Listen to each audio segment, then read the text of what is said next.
It's all about structure, right? So that is the main thing you want to focus on. If you are a beginner sprinter or a younger sprinter, let's go,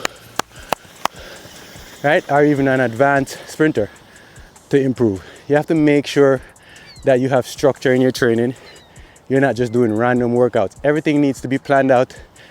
Everything needs to be prepared for you to run fast. So that is the first step.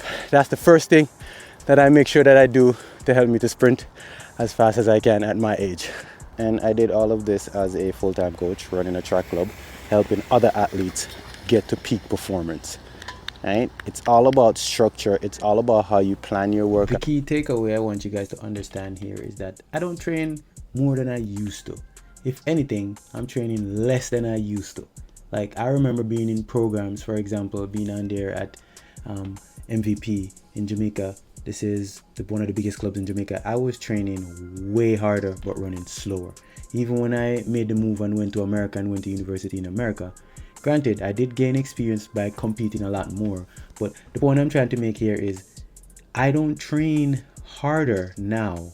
If anything, I was training harder in the past. Now I focus more on training smarter. When I say smarter, I mean every training session has a purpose. There's no random workouts. I'm not just showing up to the track and doing a workout because it's training day.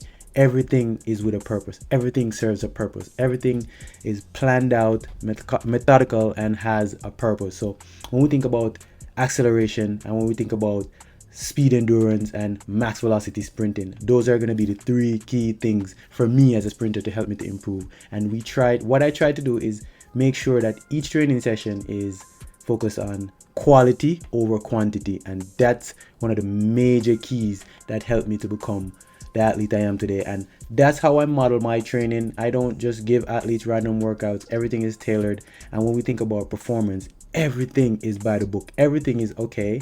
What's the athlete's strength and weakness? What's my strength and my weakness? How can I maximize on my strengths and work on my weakness to help me to become the best athlete? And it's all about putting myself in the right environment to do this. And how I do this is by remaining steadfast every single day.